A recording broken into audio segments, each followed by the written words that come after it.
Alhamdulillahi Rabbil Alamin. Wal aqibatu lil muttaqin. Wala udwana illa ala dhalimin. Asyhadu an la ilaha illallah wahdahu la syarika lah al-malikul haqqul mubin. Wa asyhadu anna sayyidana wa nabiyyana Muhammadan abduhu wa rasuluh. Wa nabiyyuhu wa safiyyuhu wa khaliluh. Arsalahu bil huda wa dinil haq liyudhhirahu 'ala ad-dini kullih walau karihal kafirun. Allahumma salli wa sallim wa barik wa karrim ala sayyidina wa maulana Muhammad nuril anwar wa sirril asrar wa tiryaqil aghyar miftah babil yasar sayyidina wa maulana Muhammadin al-mukhtar wa ala alihi al-athhar wa ashabil akhyar adada ni'amillahi wa ifdalihi. Amma ba'du, usikum wa iyaya bitaqwallah faqad fazal muttaqun.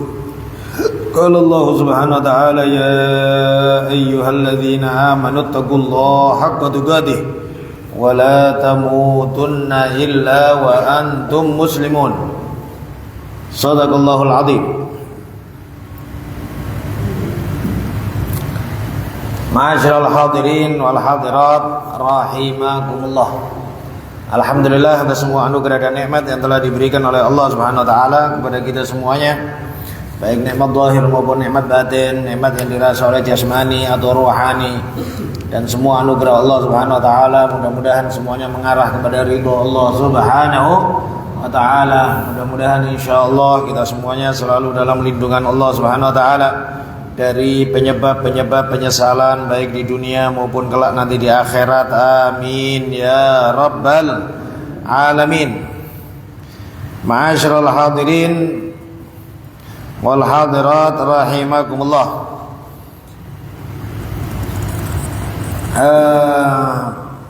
Melanjutkan dari pelajaran kitab Syama'il al-Muhammadiyah karya Sayyidina al-Imam Abu Isa ad-Durmudi.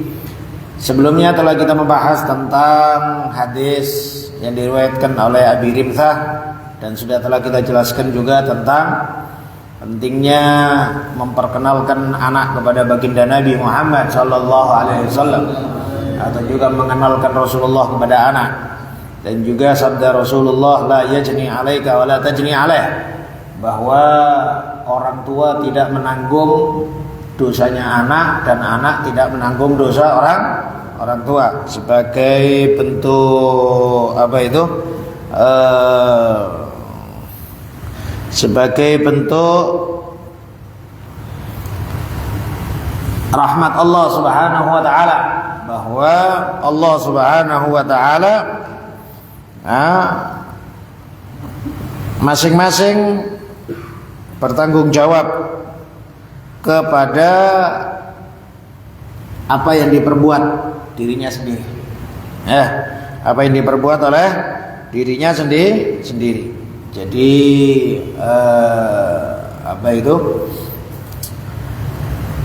Allah Subhanahu wa taala berfirman, "Wala taziru waziratun wizra ukhra." Dan tidaklah seorang jiwa yang berdosa menanggung dosanya orang lain. Masing-masing mempertanggungjawabkan dosanya masing-masing. Ya.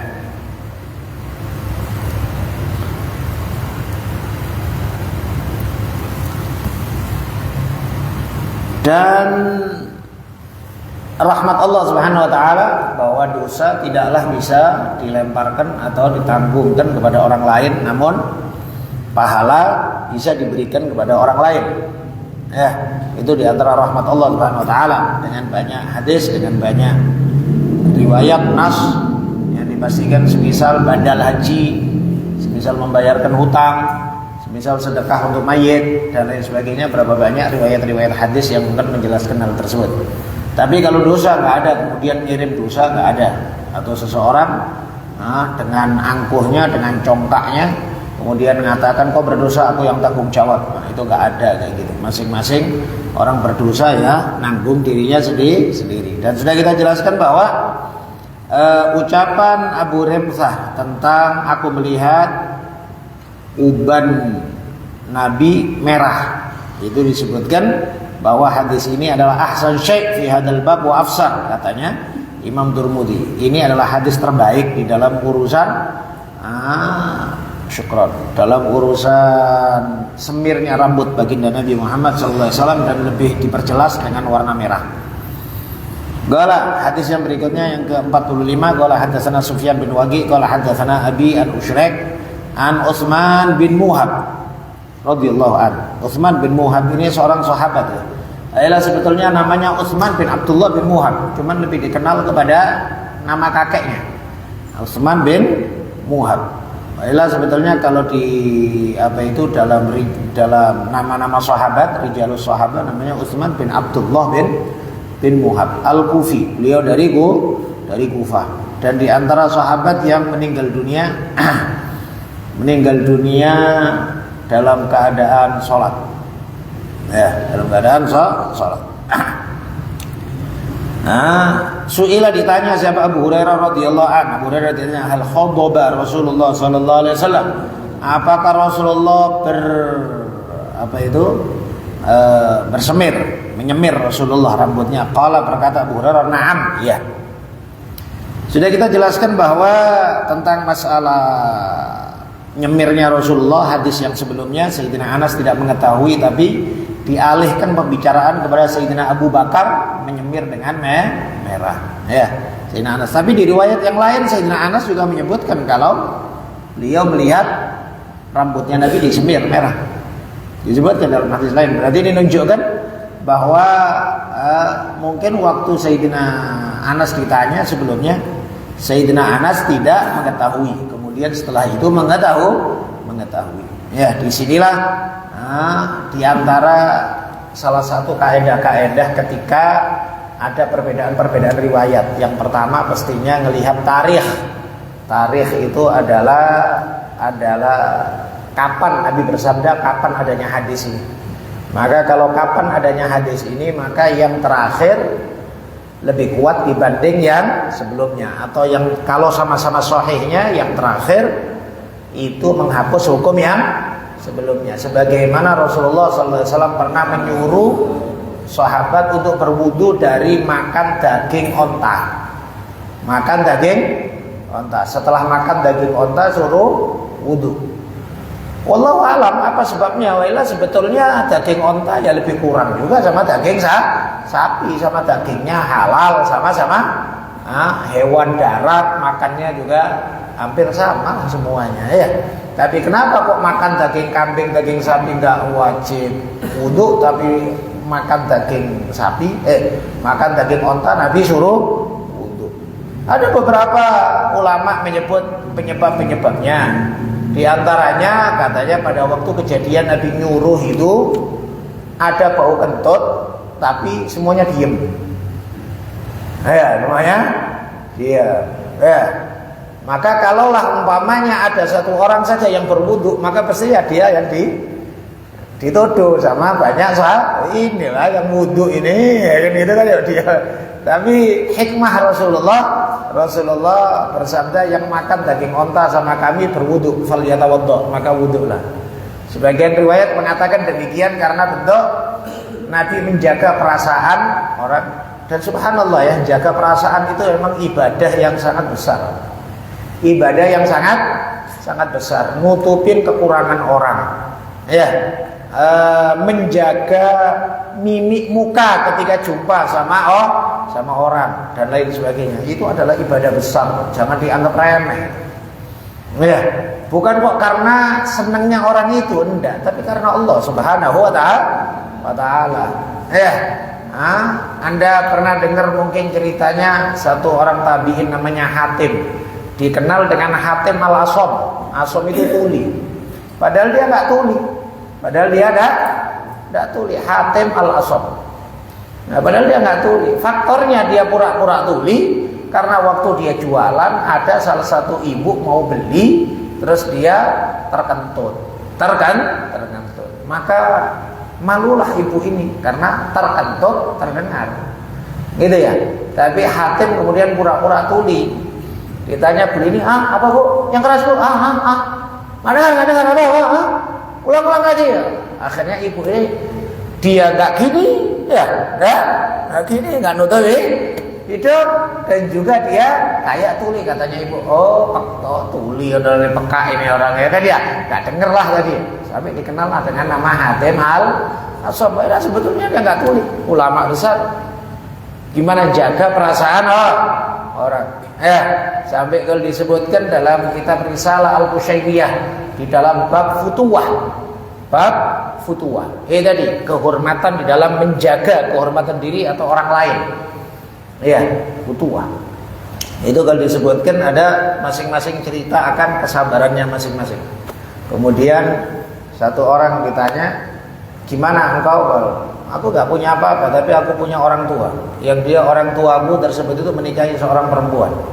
Kemudian saat malam pertama ketahuan bahwa perempuan itu, mohon maaf, ada belangnya di kulitnya. Kemudian karena malu ini perempuannya, malu perempuannya ini, kemudian bapakku ini kemudian pura-pura dia, kenapa nih mataku ini kenapa nih mataku? Kok kayaknya ada kelilipan. Coba diembus-embus, dikasih obat, sampai akhirnya dia merasa buta. Sampai berapa tahun? Sampai 30 tahun. Depan istrinya dia buta.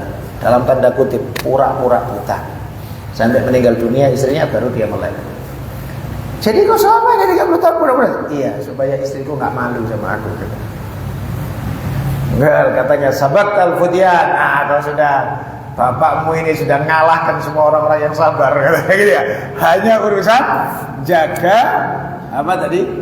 jaga supaya istrinya nggak malu karena ada belang di kulitnya saat malam pertama. Nggak sampai kita ya kalau kita berpikir kayak gitu ya. Tapi istilahnya Tuhan demikianlah. Saya lupa akan takhrijul hadis, tapi saya ingat hadis ini saya baca dalam kitab Qomul Tughyan fi Syu'abil Iman karyanya Syekh Muhammad Nawawi bin Umar Al-Bantani. Beliau menyebut hadis ma'ubidallah bi syai'in afdal min jadril khawatir. Tidaklah Allah Subhanahu wa taala disembah dengan sesuatu yang lebih mulia daripada jaga perasaan. Jaga perasaan. Maka perlu ini Pak, jaga perasaan. Bahkan sampai mungkin terkadang sama orang yang sebetulnya nggak perlu untuk dihormatin kali, tapi jaga perasaan kawan-kawannya, perasaan keluarganya, perasaan ini ya, karena jaga perasaan. Oleh sebab itu Tuhan berusahalah untuk berbuat baik sama semua orang, tapi juga kita harus sering introspeksi diri, muhasabatun nafs. Berapa banyak orang yang mungkin kita hadapin, dia ngerasa baik-baik saja sama kita, tapi sebetulnya dia adalah jaga perasaan. Dia jaga perasaan. Sebetulnya nggak nyaman kali sebetulnya. Sebetulnya diperlakukan sudah nggak sopan, sudah kurang ajar ini orang, tapi tetap disabar-sabarkan. Jangan pula yang nggak sopan itu nggak ngerasa, gitu ya. Maka setiap saat introspeksi diri sama hubungan sama orang. Aku tadi kenapa? Aku tadi melakukan ini. Aku tadi gimana? Ya meskipun mungkin kadang-kadang tanpa unsur kesengajaan kita, tapi karena faktor akhlak. Karena faktor akhlak Rasulullah. Ya berapa kali kadang-kadang mohon maaf ya. Kadang-kadang kita teringat tadi jumpa sama orang, tapi pas waktu kita pisah kita nggak pamit. Ya kenapa? Karena faktor nggak harus pamit sebetulnya, tapi perasaan orang. Kalau perlu minta maaf, kalau perlu ketemu lagi disampaikan, walafu ya kemarin kayak gitu. Sehingga supaya orang itu istilahnya kita menjaga itu Pak karena Allah, bukan kok karena apa itu? Karena kepingin dihormatin sama orang. Tapi karena akhlak baginda Nabi Muhammad sallallahu alaihi wasallam. Kadang-kadang kita nengok sebagian orang, mohon maaf sebagian orang, ustadzkah atau siapakah, orang salaman sama dia ditolak. Ini orang kurang ajar betul, nggak punya akhlak sama sekali. Semulia-mulianya dia, setinggi-tingginya dia, sehebat-hebatnya dia, sealim-alimnya dia, ketika salaman sama orang padahal nggak ada rebutan, cuman dia tetap nggak nerima salamannya orang. Ini kurang ajar betul orangnya kayak gitu. Orang memberikan penghormatan dia menolak. Orang memberikan penghormatan itu terimalah. Orang ngasih penghormatan itu diterima. Apalagi cuman salaman, apalagi kayak gitu tuh. Kadang-kadang kita dapetin sebagian orang nanggep dirinya orang hebat. Iya, kalau umpamanya yang salaman ribuan orang gitu, enggak. Cuman biasanya cuma 2 orang. Terus tapi dia tetap nggak mau, kayak pura-pura nggak melihat. Nah, orang kayak gini nih betul-betul naudzubillah min dzalik. Terjauh dari akhlak baginda Nabi Muhammad sallallahu alaihi wasallam. Ini tadi kita sampaikan tentang apa tadi? Semirnya rambut baginda Nabi Muhammad sallallahu alaihi wasallam. Hadis yang ke-46, qala haddatsana Ibrahim bin Harun. Kalau saya bilang qala itu berarti dhamirnya qala berkata adalah pemilik ini kitab. Yaitu sanad pertama yaitu Al-Imam Abu Isa At-Tirmidzi bin Saurat At-Tirmidzi, Imam Tirmidzi. Qala haddatsana Ibrahim bin Harun. Qala abba'ana An-Nadhr bin Zurarah an Abi Janab an Iyad bin Luqaitah. Sudah kita jelaskan ini. Iyad bin Luqait, baca Laqit Al-Ajli. Anil Jahdamah imra'at Bashir bin Khisasiyah. Jahdamah ini sahabat masuk dalam sahabat.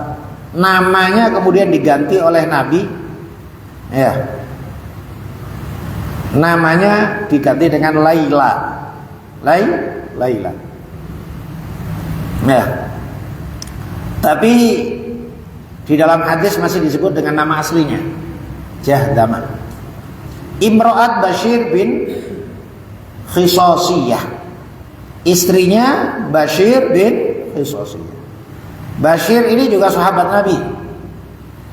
Cuman sebetulnya binnya ini adalah binnya kepada bapaknya namanya Yazid. Bashir bin Yazid. Tapi di dalam ilmu hadis dikenal dinisbatkan kepada neneknya. Karena yang mengasuh dia adalah neneknya ini, Khisasiyah ini. Khisasiyah ini mansuba ila Khisasa bin Amr bin Ka'ab. Adapun tadi Bashir namanya Bashir bin Yazid. Beliau dari kabilah Azad. Kabilah Azad itu adalah kabilah besar di Yaman. Beliau datang kepada baginda Nabi Muhammad sallallahu alaihi wasallam untuk berbaiat. Kemudian Nabi menerima baiatnya. Gal mubayyuka an tasyhadu an la ilaha illallah wa anna Muhammadar Rasulullah. Terus Nabi menyebut wa tuqimus shalah wa tu'addiz zakah wa tujahid fi sabilillah. Aku kau baiat aku atas dasar syahadat kepada Allah Subhanahu wa taala bahwa tiada Tuhan selain Allah dan Nabi Muhammad utusannya, dan engkau menunaikan salat, engkau menunaikan zakat, dan engkau berjihad di jalannya Allah. Kemudian Bashir ini yang asal namanya tadi siapa? Bashir ini nama aslinya adalah Hazm. Nama aslinya adalah nama aslinya Zahman, bukan Hazman. Zahman nama aslinya Bashir bin Khisasiyah ini. Namanya Zahman. Kemudian Nabi menggantinya ketika datang sama Nabi tanya, "Mas, muka siapa namamu?" Qal Zahman. Kemudian Nabi ismuka Bashir, diganti oleh Nabi Bashir. Karena arti Zahman itu artinya macet atau penuh orang. Penuh orang, ramai orang. Jadi tidak memberikan arti yang positif atau apa gitu, cuman ramainya orang. Memang zaman dulu orang Arab lebih memberi nama zaman jahiliyah ya. Apa yang kira-kira diharapkan sama orang tuanya dari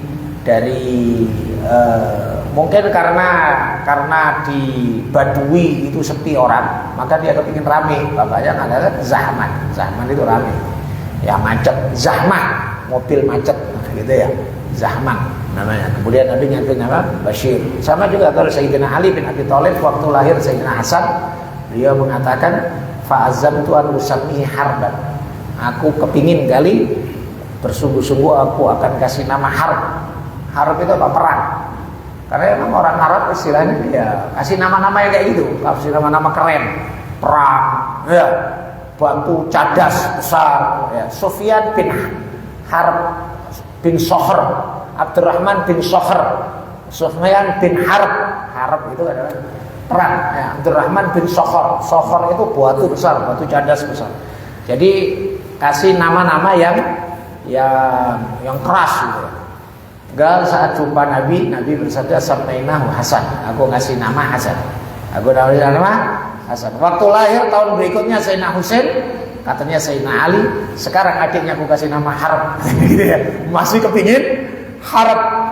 Jumpa sama Nabi ya bersabda, aku kasih nama Husain. Gitu ya.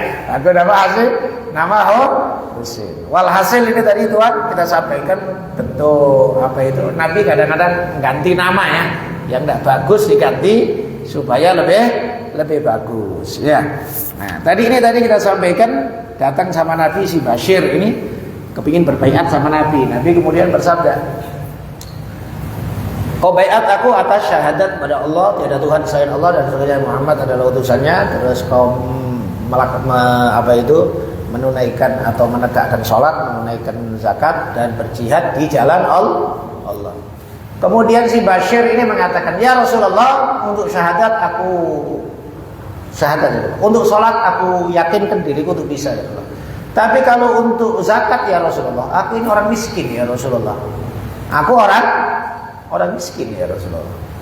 Aku tidak memiliki kecuali kecukupan hidupku dan itu pun sering kurang ya Rasulullah. Dan untuk jihad ya Rasulullah, aku takut kalau terjadi perang, sifat penakutku, pengejutku muncul. Nanti aku lari pula. Sedangkan aku dengar kau mengancam orang yang lari dari peperangan, dosa besar. Kemudian Rasulullah bersabda, ya Bashir, idza lam tu'addiz zakah wa tujahid fi sabilillah, fa bima tadkhulul jannah. Kalau engkau tidak bisa zakat, engkau tidak bisa jihad di jalannya Allah, maka dengan apa kau masuk surga? Dengan apa engkau masuk surga? Galfaqadallahu fi qalbi, maka Allah meletakkan dalam hatiku sebabnya sabdanya Nabi tersebut. Katanya beliau, sifat yakin akan diberi rizki oleh Allah yang lapang dan sifat pemberani. Maksud, kal mutta yadaika ya Rasulullah. Mana tanganmu ya Rasulullah? Aku baiat ya Rasulullah. Baiat adalah syahadat, salat, zakat dan jihad. Karena Nabi mengatakan, kalau engkau tidak berzakat dan engkau tidak jihad, dengan apa kau masuk surga? Gitu ya. Maka isyarat di sini Tuhan, memang dalam bentuk melawan hawa nafsu ini Tuhan, melawan hawa nafsu. Yang akhlak-akhlak yang tadi kita sampaikan, bentuk-bentuk akhlakul karimah, ya pastinya dengan mujahadatun nafs, yang merasa dirinya sombong, yang merasa dirinya angkuh, ya sehingga nggak perhatian kepada perasaan orang dan lain sebagainya. Ini insya Allah bisa dengan usaha ikhtiar. Innamal khuluqu bitakhalluq kan ya. Tapi yang memang perlu untuk diperjuangkan betul hal yang berhubungan dengan korban harta dan korban nyawa atau korban diri. Oleh sebab itu Allah Subhanahu wa taala berapa banyak jahidu fi sabilillahi bi amwalikum wa anfusikum.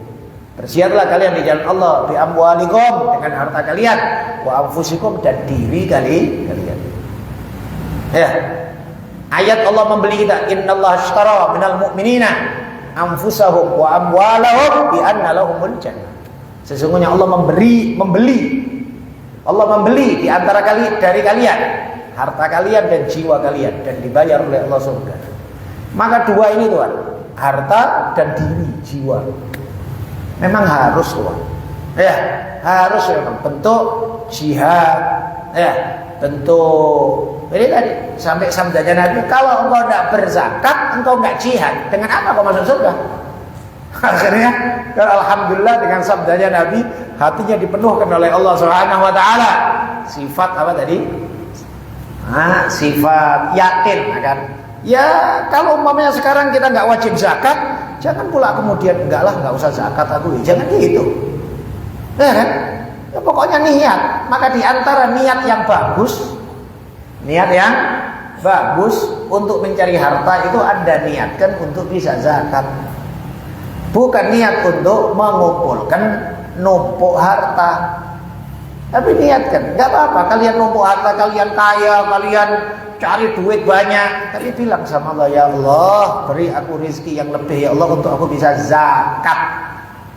Ya Allah, beri aku rezeki lebih ya Allah untuk aku bisa nyenengkan familiku, kerabatku, aku bisa untuk membantu agama, kayak gitu. Allah senang kok. Ya, inilah diantara cara taktik untuk menarik rahmat Allah. Kalau Anda minta saja, ya Allah beri harta banyak, ya Allah beri lapang dunia, ya Allah. Kan banyak tuh orang kadang doa nggak ngerti apa artinya. Kadang Allahumma inna nas'aluka malan katsira, harta yang banyak. Kasihan kali orang kayak gini nih, nggak ngerti cara meminta sama Allah. Dia harta yang banyak itu dibenci sama Allah Subhanahu wa ta'ala, kan gitu kan ya. Dalam artian memang harta banyak kebanyakan melalaikan, tapi cukuplah minta rizqan wasi'an halalan thayyiban, rezeki yang jangan vulgar kali minta sama Allah harta gitu loh ya, kayak Allah nggak ngerti aja kebutuhanmu, udah gitu loh. Rizqan wasi'an mubarakan, rezeki lapang. Rezeki itu banyak Pak ya, harta termasuk rezeki, tapi sebutan harta itu adalah bentuk seakan-akan kita meminta dunia yang dibenci oleh Allah Subhanahu wa ta'ala. Tapi kalau rizqan, ya Allah ngertinya, Allah tahunya apa isi hati kita. Ya, tapi kadang-kadang Anda tengoklah sebagian orang kadang-kadang berdoanya minta malan katsira, ya, wa syarran ba'idan, tak apapun mintanya, ya kan? Nah, yang kayak gitu itu kurang baik Pak dalam minta. Maka kalau minta itu fahamilah ada tata caranya. Pernah kalau nggak salah kita sampaikan, satu orang berdoa, Nabi dengar, Allahumma sabbirni alal bala. Ya Allah sabarkan aku atas musibah ya Allah. Nabi kemudian bersabda, mah laqad sa'altal bala awalan. Jangan minta kayak gitu, itu berarti kau minta bala duluan. Gitu ya. Engkau minta bala. Pinter orang ini. Kalau alim nih ya Rasulullah, ajarkan ya Rasulullah. Kemudian Nabi ngajarin, Allahumma inni as'aluka sabra indal qada wal fauza indal liqa wa manazilas suhada wa aisyas suada wan nasra alal a'da wa murafaqatal anbiya. Enak doanya Nabi. Allahumma inni as'aluka sabra indal qada. Ya Allah, aku minta kesabaran ketika terjadinya qada. Qada itu ketentuan Allah, tidak menyebut bala. Allahumma inna sabra indal qada wal fauza indal liqa, dan kemenangan ketika jumpa musuh. Kita nggak nyari musuh, tapi kalau ketemu menang terus. Fauza indal liqa wa manazilas syuhada, dan derajatnya orang-orang mati syahid. Wa aisyas suada, dan hidupnya orang-orang bahagia. Wa murafaqatal anbiya, dan menyertai para nabi di surga. Lu enak doanya Nabi kan itu kan ya. Pandai meminta. Tahu banyak ada cerita orang Arab Badui datang ke makamnya Nabi di zaman Sayyidina Umar bin Khattab. Datang ke makamnya Nabi, kemudian dia mengatakan, dia bilang, ya Allah, ya Rabb, ini makam Nabimu ya Allah. Ya Allah, aku hambamu ya Allah. Ya Allah, setan itu di belakang sana, di luar ya Allah, mau godain aku ya. Ya Allah, kalau kau ampuni aku dan kau masukkan aku dalam surga, aku selamat ya Allah. Aku bahagia ya Allah, dan Nabimu senang karena umatnya masuk surga. Dan setan yang susah. Setan susah, tapi kau ampunin aku ya Allah. Kau masukkan aku dalam nerakamu ya Allah. Maka aku celaka, hambamu celaka. Nabimu sedih karena aku umatnya masuk neraka. Dan setan yang senang punya banyak kawan. Terserah engkau lah, mau nyenengkan Nabimu atau nyenengkan setan. Kalau pinter ini ya, orang minta adalah Allah Subhanahu wa ta'ala. Ya, maka cara minta itu bagus ya, yang pandai ya. Sama juga demikian, minta lapang rizki, jangan minta banyak duit lah. Mintalah karena ya Allah, aku pingin ngeluarin zakat banyak ya Allah. Ya Allah, aku pingin bantu agamamu ya Allah. Gitu. Ya Allah, aku pingin ya Allah khidmah sama agamamu ya Allah. Ya Allah, aku pingin ya Allah nyenengkan banyak orang, khususnya familiku ya Allah. Ya, Maka itu kan niat-niat baik, maka diberi oleh Allah Subhanahu wa taala. Ya. Nah, satu orang juga demikian. Dia pernah minta, kalau disebutkan pernah minta kaya, tapi caranya nggak minta kaya gitu. Ya Allah, bukan karena minta urusan buat aku kaya ya Allah. Ya Allah, aku pingin kali nyenengkan emakku ya Allah. Aku pingin kali nyenengkan emakku dengan beli rumah yang mewah supaya dia senang ya Allah. Bukan ya? Sebetulnya ya untuk dia juga ya, tapi kepingin nyenengkan orang tua. Akan dikasih sama Allah Subhanahu wa taala. Ini tadi kita sampaikan apa? Tentang niat-niat yang baik di dalam meminta rezeki yang lapang dari Allah Subhanahu wa taala. Bashir bin Khisosiyah mengatakan qalat. Yang berkata ini istrinya ya, Jazamah tadi ini ya, atau Laila yang dikasih nama dengan Laila.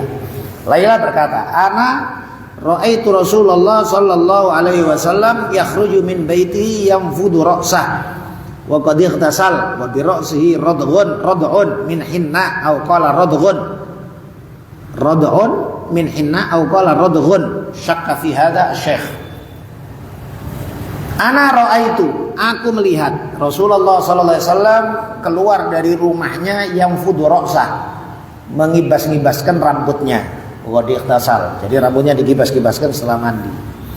Nah, di sini juga menunjukkan bahwa hukum yang sudah pasti bahwa perempuan disuruh untuk menutup diri dari laki-laki.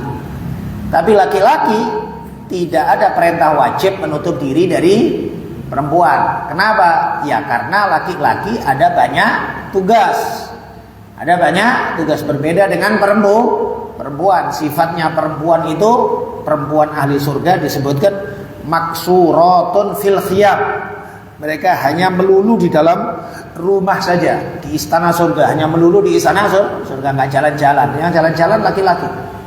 Ya memang sifatnya perempuan karena disuruh untuk lebih tertutup. Wa ila sebetulnya ya sebagaimana laki syahwat sama perempuan, ya perempuan juga syahwatnya sama laki-laki. Ya kan gitu kan. Maka meskipun demikian, tapi laki-laki tidak diperintah untuk nutup muka. Laki-laki nggak diperintah untuk kemudian bercadar, kan gitu kan ya. Nah, kenapa? Karena tuntutan pekerjaan laki-laki. Tuntutan pekerjaan laki-laki. Aku melihat Rasulullah sallallahu alaihi wasallam keluar dari rumahnya yang fudu ra'sah, beliau mengibas-ngibaskan rambut kepalanya. Wa qad ightasala, dan Nabi habis mandi. Wa bi ra'sihi radghun min hinna. Dan aku melihat di kepalanya Nabi ada sisa-sisa radghun. Dibaca radghun atau radghun. Huwa as-sibigh min az-za'fran aw ar-ras. Apa itu kayak apa ya? Kalau kayak hinai habis dikasih air kan ada kering-keringnya. Nah, itu namanya radghun itu. Artinya sisa-sisa keringnya hinai.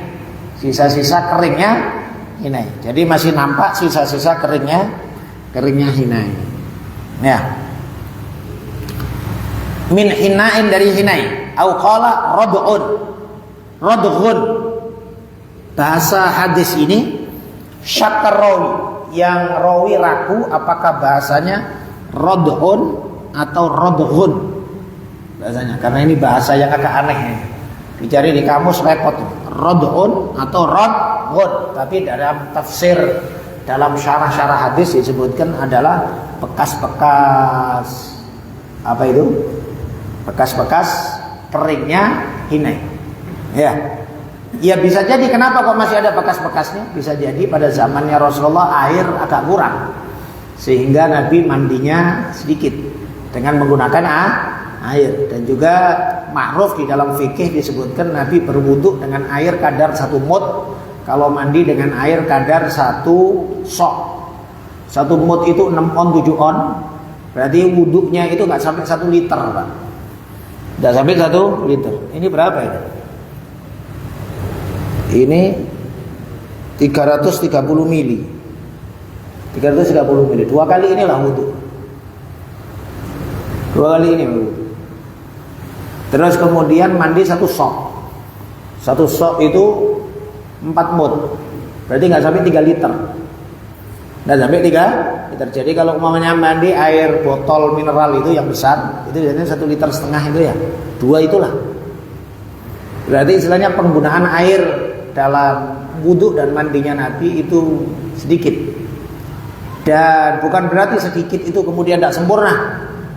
Nah, paling sempurna adalah wudhu dan mandinya Rasulullah. Tapi Rasulullah ngajarin supaya kita nggak israf, tidak berlebihan dalam menggunakan air. Kulu washrobu wala tusrifu, jangan berlebihan. Maka di dalam fikih disebutkan makruh isti'malu ma'in asrafa walau minal bahril kabir iqtarafa, dalam kitab Zubat. Di antara makruhnya wudu dan mandi adalah ya asrafa, israf. Israf itu berlebihan penggunaan air, melebihi dari 3 kali basuhan. Meskipun dia mandi di laut, cuman namanya di laut, uangnya dia mandi di pantai, ya tetap sunnah 33, nggak boleh kemudian karena pantai nggak kurang-kurangnya airnya, kemudian wudhu sampai 10 kali 11 kali, ya enggak, ya tetap deh 3. Istilahnya gitu Tuhan. Nabi membiasakan dalam penggunaan apapun sewajarnya, sewajarnya. Yang mana cukup ya udah cukup. Ya termasuk juga makannya beliau, minumnya beliau, ya kan? Dalam hadis kunna qaumun la na'kul hatta naju wa idza akalakum qabla an nashra. Kami kaum adalah tidak makan kecuali kalau lagi lapar, dan kalau makan kami selesai sebelum kami kenyang. Masya Allah Tuhan, kalau kita berbicara tentang masalah rezeki yang bersifat makanan, minuman, air, ya fasilitas hidup, rasanya kita ini sudah berlebih-lebih kali. Berlebih-lebih kali, Masya Allah. Banyak syukurlah sama Allah Subhanahu wa ta'ala. Ya, keluar kamar mandi, bersyukurlah atas gampangnya air, Pak. Ya, bersyukur atas gampangnya air. Anda berpikir mohon maaf di Singapura itu terus Anda pikir orangnya kaya-kaya, miliuner semuanya. Iya, tapi penggunaan air nggak ada, repot. Iya, semuanya pakai tisu semuanya. Nggak nyaman kita orangnya kan. Semuanya pakai tisu semuanya. Orang-orang Cina itu tisu semuanya. Nah, maka alhamdulillah kita ini penggunaan air enak, ya, gampang, mudah, melimpah, ya kan? Gimana nggak kebayang orang Afrika? Ya, orang-orang benua Afrika. Ya nggak usah jauh-jauh ke Afrika. Kadang-kadang masih adanya di daerah-daerah kita di pedalaman Jawa Tengah. Kadang nyari air dari naik gunung turun gunung sampai 3 kilo, 4 kilo, ya Allah. Ya, itu pun dapat cuman 2 timba, Pak. Ya 2 timba itu pun ya pastinya ada juga yang jatuh-jatuh nyampe di rumahnya, ya kan? Ya Allah, kita orang semuanya tinggal ambil keran, ambil buka, tutup dan gitu masih gak bersyukur. Ya, maka banyak syukur sama Allah Subhanahu wa ta'ala. Alhamdulillah. Ya. Qala haddatsana, hadis berikutnya ke-47. Qala haddatsana Abdullah bin Abdurrahman. Qala akhbarana Amr bin Asim. Qala haddatsana Hammad bin Salamah. Qala haddatsana Humaid. Humaid ini pamannya Hammad bin Salamah yang tadi saya sebutkan. Nah, Humaid ini diantara muridnya Sayyidina Anas bin Malik. Hammad bin Salamah ponakannya Humaid ini tadi. Ya, Anas dari Anas bin Malik pembantu Rasulullah berkata, Anas, ra'aitu sya'ra Rasulullah sallallahu alaihi wasallam makhduban. Aku melihat rambutnya Rasulullah sallallahu alaihi wasallam disemir. Nah, ini tadi kita sampaikan. Yang hadis sebelumnya beberapa minggu yang lalu kita sampaikan, Sayyidina Anas ditanya, Sayyidina Anas bilang, lam yablugh dzalika. Enggak sampai kepadaku Nabi disemir, cuman Sayyidina Abu Bakar yang disemir dengan al-hinna wal katam ya dalam hadisnya ya. Tapi ini Sayyidina Anas memastikan, aku melihat rambutnya Rasulullah disemir ya. Lalu supaya difahamin bahwa para ulama Qadhiyat mengatakan para ulama berbeda pendapat tentang masalah apakah Nabi nyemir atau enggak. Ya, ini disebutkan oleh Imam Nawawi dalam Syarah Sahih Muslim.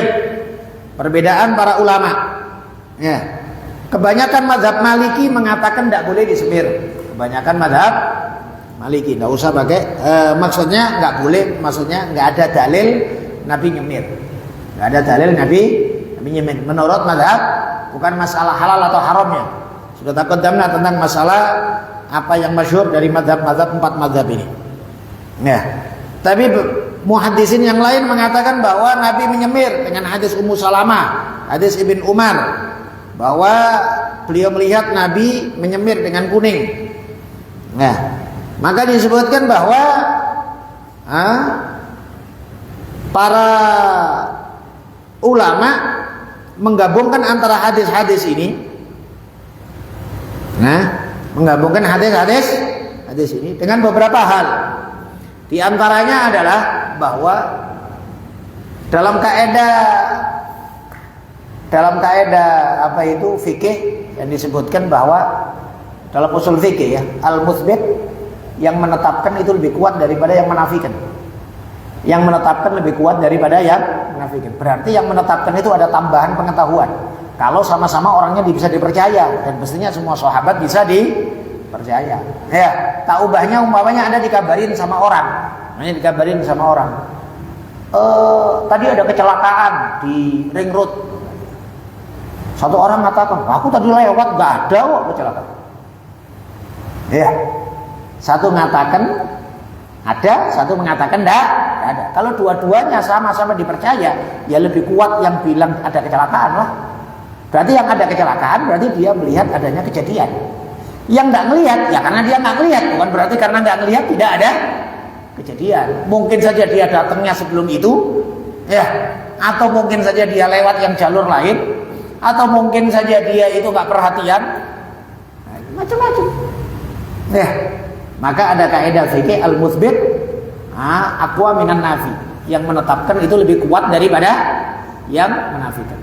Ada juga yang berpendapat bahwa Nabi menyemir tapi sangat jarang sekali, sehingga kadang para sahabat tidak mengetahui kalau Nabi menyemir.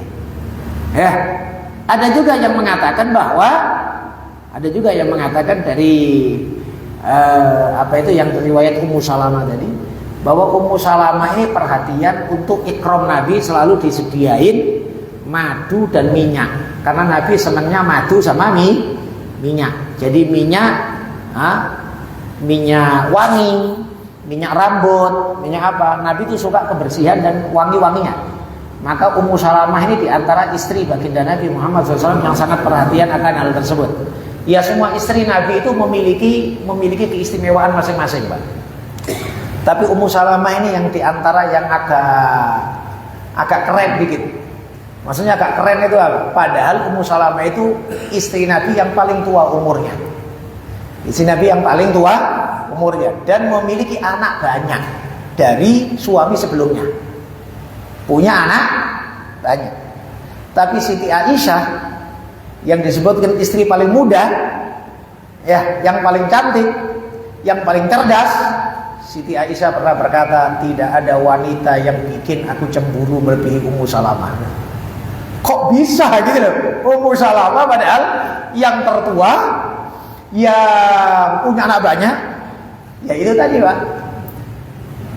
Cara penghormatan itu yang tua ini lebih berpengalaman. Yang tua lebih berpengalaman ya. Maka jangan Anda berpikir juga ya, kalau maunya pasti istri muda itu lebih enak dibanding istri tua, ya belum tentu, Pak. Ya tengok-tengok gimana apa tadi? Gimana pelayanannya, ya kan ya? Gimana pelayanannya? Dan tersebutkan juga Ummu Salamah ini pinternya Ummu Salamah supaya Nabi sering ke tempatnya dia, karena dia punya anak-anak kecil. Maka anak-anak kecilnya diakrabkan dengan anaknya Sayyidina Ali, Sayyidah Fatimah, Hasan Husain. Sehingga Hasan Husain ini seringkali mainnya ke rumah Ummu Salamah. Ke rumah Ummu Salamah mainnya. Lah otomatis karena cucunya Nabi sering main di situ, ya Nabi juga seneng juga ya nengokin cucu kan gitu kan. Maka Nabi juga kalau tidak waktu gilir atau di waktu senggangnya, biasanya Nabi sore disebutkan, kalau sore waktu senggang, kalau nggak ada tugas, nggak ada apa, nggak perang, nggak ada urusan di masjid, Nabi ke rumah istrinya yang lain meskipun tidak gilir sebentar-sebentar, nanya gimana keadaan, gimana kayak gitu. Nabi keliling di sana. Kalau disebutkan Nabi kalau pagi seringkali Ya, Siti Aisyah nyari di mana Nabi? Di rumah Ummu Salamah. Itu di mana Ummu Salamah? Bukan karena kok malamnya Ummu Salamah, tapi karena cucunya Nabi sering main di situ. Bahkan hadis kisah itu hadis yang Nabi menutup dengan serbannya itu, ya, dengan disebut ahlul kisah. Subhanallah, itu yang diselimutin itu siapa? Nabi menyelimutin, Nabi sendiri, Siti Fatimah, Sayyidina Ali, Hasan, Husain. Diselimutin sama Nabi. Ketika turun ayat innama yuridullahu liyudhiba ankumur rizza ahlal bait wa yutahhirukum tathira. Yang artinya sesungguhnya Allah Subhanahu wa taala berkehendak, Allah berkehendak untuk membersihkan kalian wahai ahlul bait sebersih-bersihnya, wa yutahhirukum tathira, dan Allah mensucikan kalian sesuci-sucinya. Kemudian Nabi manggil Sayyidina Hasan, Sayyidina Husain, Sayyidina Ali, Sayyidah Fatimah ditutupin selimut gini. Kemudian Nabi megang ikatan selimut sambil berdoa, Allahumma haula'i ahlu baiti. Ya Allah, mereka lah keluargaku. Ya Allah, mereka lah keluargaku. Ya Allah, mereka lah keluargaku. Allahumma tahhirhum tathira.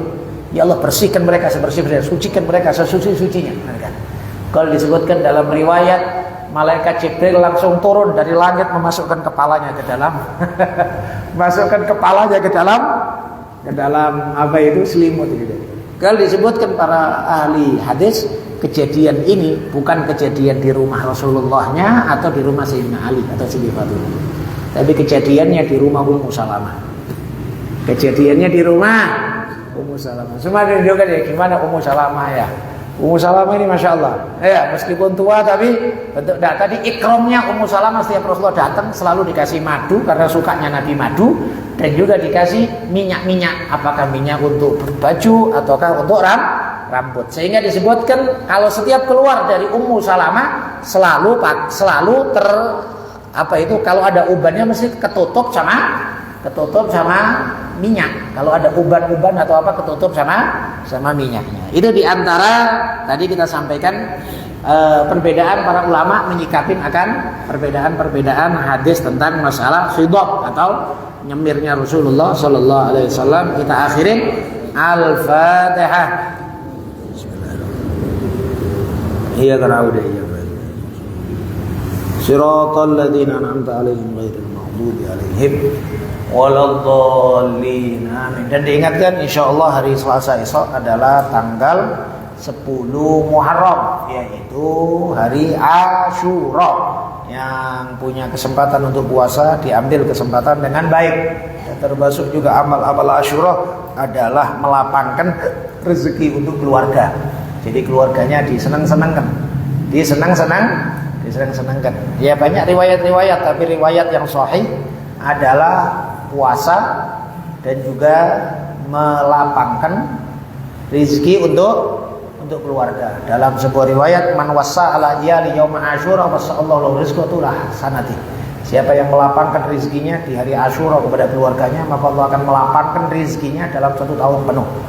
Maka sebisa mungkin disenang-senangkan anak-anaknya, ya, atau siapapun lah, anak orang, ya, jangan istri orang, ya.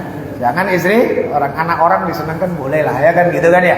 Tapi yang penting berusaha untuk menjadikan hari tersebut hari yang berbeda. Dalam artian kita ta'zim sebagaimana Rasulullah mentakzim dan mengagungkan itu hari. Ya, maka memang hari Asyura ini sering menjadi pertentangan antara orang yang melarang senang-senang karena hari Asyura adalah hari Karbala. Senang cemana wong Sayyidina Husain dibantai sama semua keluarganya, kok senang pula hari senang. Ada juga yang kemudian kalau sedih juga dipikir, ngapain sedih wong apa, itu ajaran Syiah, itu ajaran Rafidhah, itu ajaran macam-macam. Pokoknya yang penting Pak, hari Asyura beda dibanding hari yang lain, dan niatkan kita muliakan hari Asyura sebagaimana niat Rasulullah memuliakan hari Asyura. Dah itu aja dah. Titik di situ dah. Titik. Gimana Rasulullah memuliakan hari Asyura, itulah kita muliakan. Di antaranya dimuliakan oleh Rasulullah dengan puasa, dimuliakan oleh Rasulullah dengan diperintahkannya untuk kita melapangkan rezeki. Ya, kalau bisa nyantunin anak yatim, nyantunin anak yatim. Zikir-zikir, doa-doa Asyura. Ya, insyaallah kita juga akan mengadakan zikir dan doa Asyura di pesantren insyaallah. Mudah-mudahan diberkatin oleh Allah Subhanahu wa taala. Untuk doa kita minta sama Ustaz Muhammad untuk doa. Karena beliau baru datang dari haji, insyaallah doanya makbul dan kita semuanya kepingin berkah dari doa orang haji. Amin. Bismillahirrahmanirrahim. Amin. Amin.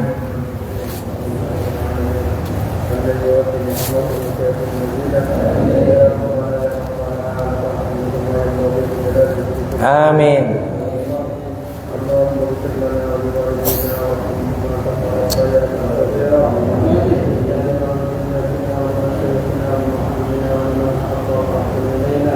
Amin. Amin.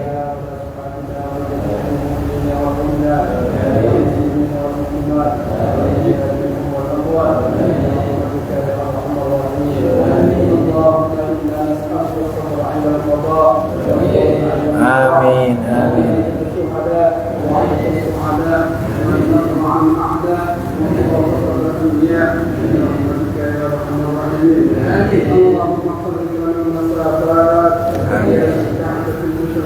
Amin. Allahumma shalli ala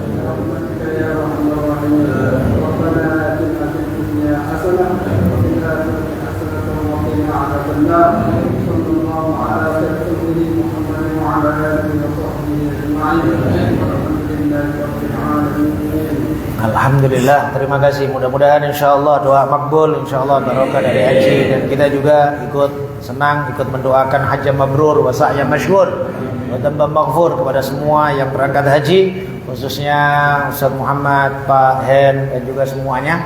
Mudah-mudahan ada takdir insyaallah untuk umrah, untuk haji, ziarah baginda Nabi Muhammad sallallahu alaihi wa alihi wasallam dan jumpa dengan Rasulullah dan Allah Subhanahu wa taala dalam keadaan ridho. Amin ya rabbal alamin. Cukup sekian. Assalamualaikum warahmatullahi wabarakatuh. Muadzin.